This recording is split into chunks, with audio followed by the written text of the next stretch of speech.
देखा इनका कोई गुरु तो है नहीं, इनको भगवान मिलेंगे ही नहीं, और भगवान नहीं मिलेंगे तो उस तपस्या का कोई प्रभाव नहीं पड़ेगा और भगवान को लोग झूठा कह देंगे। गुरु कौन है? देवर्षि नारद ने वीणा बजाया और वीणा बजाते हुए देवर्षि नारद चले आए, द्रौपदी के सामने खड़े हो गए। और जैसे ही द्रौपदी के सामने खड़े हुए, द्रौपदी ने हाथ जोड़ करके प्रणाम किया। नमो नमो निरंजनम नमो नमस्कारित गुरुदेवता वंदनम सर्व साधवा प्रणाम पारंगता, प्रणाम किया। देवर्षि नारद बोले बेटा कहां जा रहे हो? बोले तपस्या करने जा रहा हूं। बेटा अरे तुम छोटे हो, तपस्या करने जाओगे, जंगल में बड़े भयंकर जानवर होते हैं, जीव जंतु तुम्हें खा जाएंगे।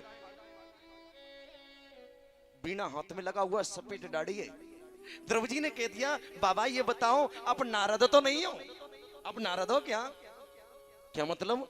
बोले मेरी मैया जब रात को कथा सुनाती है तो उसमें ये कहती थी सफेद दाढ़ी वाला और वीणा वाला बाबा जिसको मिल जाए उसको भगवान मिलना तय है। क्या तुम नारद तो नहीं हो? आहा, तुम नारद तो नहीं हो? ओहो मेरे भाई बहन, नारद जी बोले बड़ा चालाक है, क्योंकि एक बात लिखी है कि जाको प्रभु दारुण दुख देही और बाकी मति प्रथम हरि ले। राम जय राम जय जय राम, राम जय राम जय जय राम। सज्जनों जिसको भगवान दुख देता है बुद्धि कारण हो ही जाता है, सुख देता है बुद्धि प्रदान कर देता है। कह दिया तुम नारद तो नहीं हो? आहा, अच्छा बेटा ये बात छोड़ो, नारद जी ने घुमा दिया। बेटा इस बात को छोड़ो, ये बताओ तुम्हारा गुरु कौन है? आहा, गुरु के लिए कह दिया तुम्हारा गुरु कौन है? द्रौपदी ने देखा किसको कहां जाओगे बनाने, गुरु घर में बैठे और गुरु को नहीं बनाया हमने। कह दिया गुरु जी तो मेरे सामने खड़े हैं। देवर्षि नारद को गुरु कह दिया, गुरु जी तो मेरे सामने खड़े हैं, बताओ कहां जाओगे? गुरु कह दिया और मजबूरी होगी, गुरु मंत्र देना पड़ेगा, कोई तपस्या की जरूरत नहीं पड़ी। कहने लगे इसने तो मुझे ही फंसा दिया, हम छलने आए थे छल गए, हम तो छलने आए थे, पूछने आए थे गुरु कौन है, इसने तो मुझे ही गुरु कह दिया, गुरु मंत्र देना पड़ेगा। और 12 अक्षरों का मंत्र दे दिया, ओम नमो भगवते वासुदेवाय। जाओ बेटा वृंदावन के निधवन में चले जाना, तपस्या करना, और मैं तुम्हें अपना आशीर्वाद प्रदान करता हूं, निश्चित ही तुम्हें भगवान की प्राप्ति हो जाएगी, जिसलिए तुम्हें निकले हो तुम्हारा कार्य सिद्ध होगा। नारद ने कह दिया तुम्हारा कार्य सिद्ध हो जाएगा, नारद ने कह दिया। भैया नारद ने कह दिया तुम्हारा कार्य सिद्ध हो जाएगा। इधर देवर्षि नारद से अदृश्य हो गए, चले गए। उधर द्रौपदी जंगल में गई, निधवन में पहुंच गए, तपस्या करना शुरू किया। और निधवन में जब तपस्या करना शुरू किया तो पहला महीना हुआ, अन्न त्याग दिया, पहले महीने में अन्न छोड़ दिया, क्योंकि जब तक शरीर में वासनाएं लगी रहेंगी तब तक हम भगवान को प्राप्त नहीं कर सकते, कदापि भी भगवान को प्राप्त नहीं कर सकते जब तक वासनाएं रहेंगी। पहले महीने में अन्न त्याग दिया, और जैसे ही दूसरा महीना लगा तो 6-6 दिन बाद सूखे पत्ते खाए, और जैसे ही तीसरा महीना लगा तो 9-9 दिन बाद जल पिया, और जैसे ही चौथा महीना लगा तो 12-12 दिन बाद वायु आहार किया, वायु आहार किया।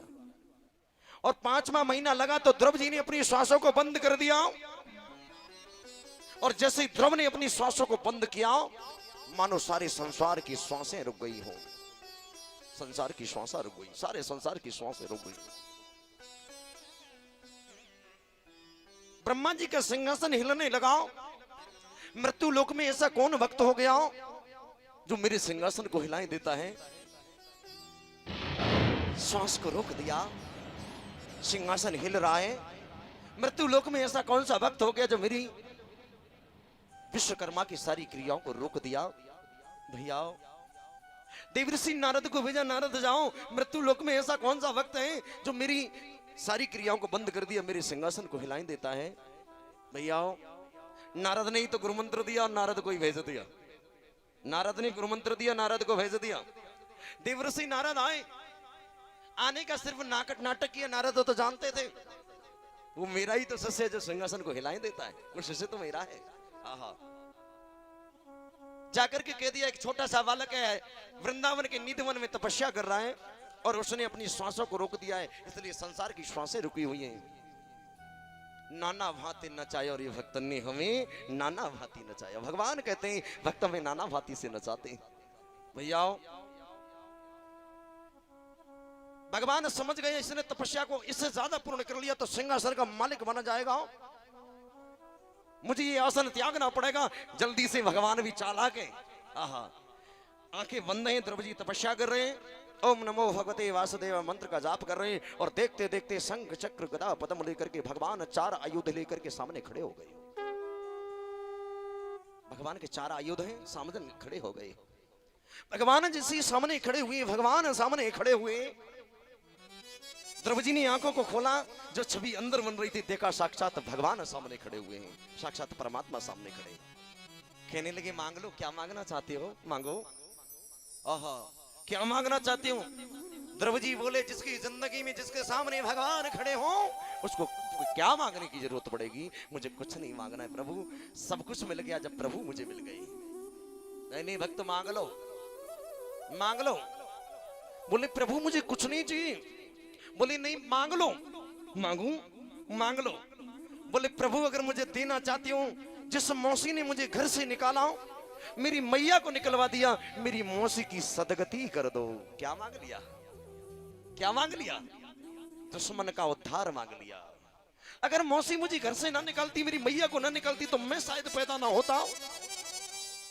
और मौसी अगर मुझे धक्का मार के पिता की गोद से नहीं घसीटती, तो मैं आज मेरे सामने प्रभु तुम ना खड़े होते। ये मौसी की तो कृपा है, ये मौसी ने कृपा करी है। मौसी ने कृपा न करती तो मैं जंगल में नहीं आता, आज तुम मेरे सामने न खड़े होते। ये कृपा तो सब मौसी की है। भैया भगवान ने कहा तथास्तु, मैंने तुम्हें दिया, और मांगो। कुछ नहीं चाहिए, और मांगो। कुछ नहीं चाहिए, और मांगो। बोले देना चाहते हो प्रभु तो मेरी माताजी और पिताजी की भी सदगति कर दो। तथास्तु, दिया बेटा, और मांगो। बोले प्रभु बस अब कुछ नहीं चाहिए। बोले कुछ मांग लो। बोले कुछ नहीं चाहिए। बोले कुछ मांगो। बोले बिल्कुल कुछ नहीं चाहिए। भगवान बोले जाओ, मैं बिना मांगे अपनी तरफ से देता हूं। 36,000 वर्षों तक तुम राज्य करोगे, उसके बाद में भगवान के पास से तुम्हें लेने आएंगे, ससरी स्वर्ग में जाओगे, और ध्रुव तारे के नाम से तुम दुनिया में जाने जाओगे। तुम्हें मोक्ष परम पद की प्राप्ति होगी। कह दिया मेरे भक्तों, परम पद की प्राप्ति होगी। भगवान अदृश्य भये। द्रौपदी लौट करके आई। जो राजा रानी पीटती रही, रानी से नहीं बचा पाए, वो राजा द्रौपदी की अगवानी करने के लिए आए, पूजा की थाली लेकर के आए। आज मेरा बेटा तपस्या करके लौट रहा है। सज्जन